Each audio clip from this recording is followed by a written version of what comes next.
आप सबका स्वागत है इस YouTube चैनल पे। तो इस वीडियो में जो हम लोग देखेंगे वो क्लास 12वीं का जो है, और वैसे स्टूडेंट जिसका हिंदी इलेक्टिव है, इस जगह पे इलेक्टिव है, ठीक है, जिनका हिंदी इलेक्टिव है उसके लिए ये वीडियो बहुत महत्वपूर्ण होने वाला है। तो यहाँ पे जैसे कि आप देख पा रहे होंगे, एनुअल इंटरमीडिएट एग्जामिनेशन 2025। तो जिनका हिंदी इलेक्टिव जो 1-2 दिन बचा हुआ समय है,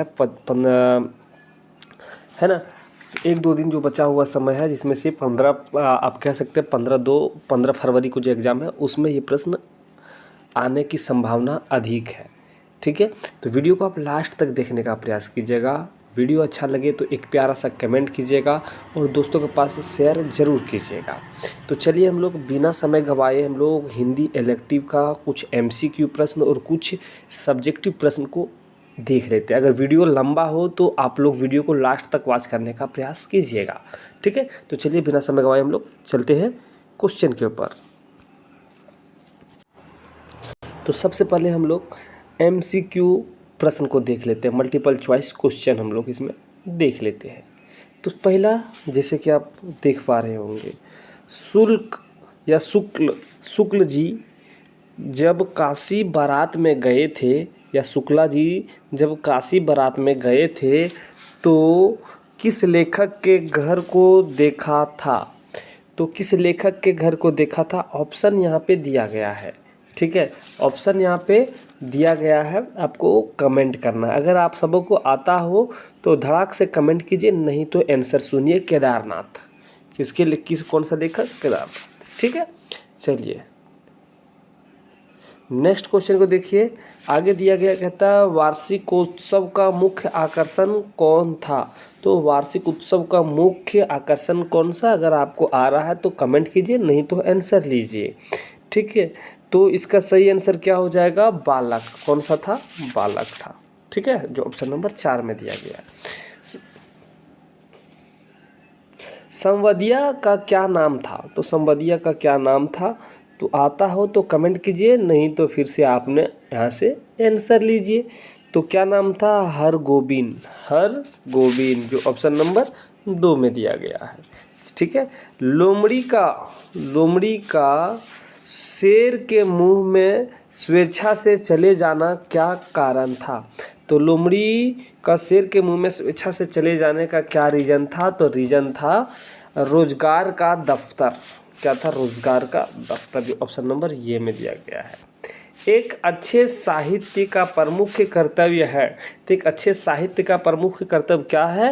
तो उसका प्रमुख कर्तव्य होता है मनुष्यों में आशा जरा प्रेरित करना, संघर्ष करना और मानसिक विश्रांति प्रदान करना। मतलब जितना भी दिया गया है यहाँ पे ऑप्शन तीनों होगा, जो ऑप्शन नंबर 4 में दिया गया है। ठीक है, चलिए सूरदास को किसमें विश्वास था? प्रश्न है, सूरदास को किसमें विश्वास था? ठीक है, तो किसमें विश्वास था? तो उसको पुनर्निर्माण में विश्वास था। किसमें था? पुनर्निर्माण में, जो ऑप्शन नंबर किसमें है? 3 में दिया गया है। रूप सिंह के गांव का क्या नाम था? तो रूप सिंह के गांव का नाम जो था वो माही था। क्या था? माही था। माही, ऑप्शन नंबर 4 में दिया गया है। ठीक है, चलिए नेक्स्ट क्वेश्चन को देखिए। दिया गया विस्कोहर की माटी, ये पाठ के लेखक का क्या नाम था? तो ये विस्कोहर की जो है एक पाठ है, इस पाठ के लेखक का क्या नाम है? प्रभा जोशी, मनोहर श्याम जोशी, संजीव या विश्वनाथ त्रिपाठी? तो विश्वनाथ त्रिपाठी होगा। क्या होगा? विश्वनाथ त्रिपाठी। ठीक है, तो चलिए ये आपको कुछ MCQ प्रश्न दिखाए हैं। अब चलिए हम लोग कुछ सब्जेक्टिव प्रश्न को देखते हैं। ठीक है, वीडियो अच्छे लगे हो तो वीडियो को फटाफट लाइक करते चलिएगा। ठीक है, चलिए सबसे पहले हम लोग कुछ सब्जेक्टिव प्रश्न को देख लेते हैं। ठीक है, चलिए देखिए यहाँ पे दिया गया है पहला प्रश्न। आप देखिए कि कोइयाँ किसे कहते हैं, इसकी विशेषताएं बताएं। तो कोइयाँ किसको कहते हैं और इसकी विशेषता क्या है? तो कोइयाँ जल में उत्पन्न होने वाला पुष्प है। कोइयाँ क्या है? जल में उत्पन्न होने वाला पुष्प है। इसे कुमुद तथा कोका वैली के नाम से भी जाना जाता है कैया। इसकी विशेषताएं इस प्रकार से, कोइया पानी से भरे गड्ढे में भी सरलता से पनपता है। ठीक है, कैया जो हम लोग कहते हैं, काई जिसको कहते हैं, उसी के बारे में बात कर रहा है यहाँ पे। ठीक है, तो कैया पानी से भरे गड्ढे में भी सरलता से वो पनपता है। दूसरा, यह भारत के अधिकतर स्थानों में पाई जाती है। इसकी खुशबू मन के प्रिय लगने वाली होती है।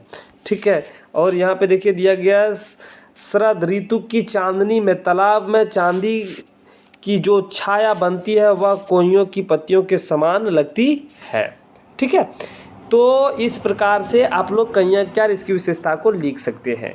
एक और प्रश्न है, देखिए दिया गया है, कहता है, ठीक है, एक और प्रश्न है, कहता है कि डॉक्टर हजारी प्रसाद द्विवेदी की 2 रचनाओं के नाम लिखिए। तो इसके 2 रचना के नाम इस प्रकार से है, दिया गया है, अशोक के फूल और आलोक पर्व, ये 2 रचना है। ठीक, उसी तरीके से यहाँ पे एक और इसी में प्रश्न ऐड है, दिया गया है कि सच्चिदानंद हरिनानंद वात्स्यायन अज्ञेय की किन्हीं 2 रचनाओं के नाम लिखिए। तो यहाँ पे भगतदूत और दूसरा है हरी घास पर क्षण भर। ठीक है, ये प्रश्न जो है VVI था। ठीक है, चलिए कुछ और प्रश्न हम लोग देख लेते हैं सब्जेक्टिव। ठीक है, तो हम लोग आ गए और प्रश्न के ऊपर। तो देखिए प्रश्न कहता है कि आधे आधे गाने के माध्यम से कवि क्या कहना चाहता है। आधे आधे गाने के माध्यम से कवि क्या कहना चाहता है। तो आधे आधे गाने के माध्यम से कवि कहना चाहता है कि जब तक मानव मन में उब व चीख व्याप्त होगी तब तक हमारा मन आधे अधूरे गाने में ही अटकता रहता है। तात्पर्य यह है कि खींच और उबाऊ की वजह से हमारा मन किसी भी कार्य में पूरी तरह रम नहीं पाता। खींच और उबाऊ, उबाऊ मतलब खींच और उबाऊ जो है, इसके कारण से हमारा कोई भी कार्य होगा उसमें मेरा मन नहीं लगेगा, आप किन्हीं का भी मन नहीं लगेगा। ठीक है, और यहाँ पे हमारा मन भी कार्य पूरी तरह रम नहीं पाता है।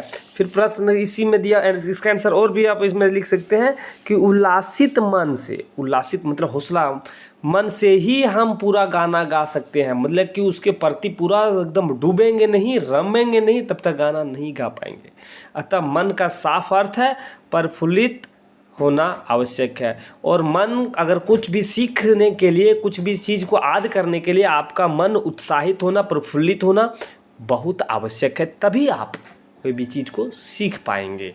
ठीक है, चलिए आगे दिया गया है, आगे दिया गया कहता है कवि मौन होकर प्रेमिका के कौन से प्रण पालन को देखना चाहता है। तो कवि मौन होकर प्रेमिका के कौन सा प्रण पालन को देखना चाहता है।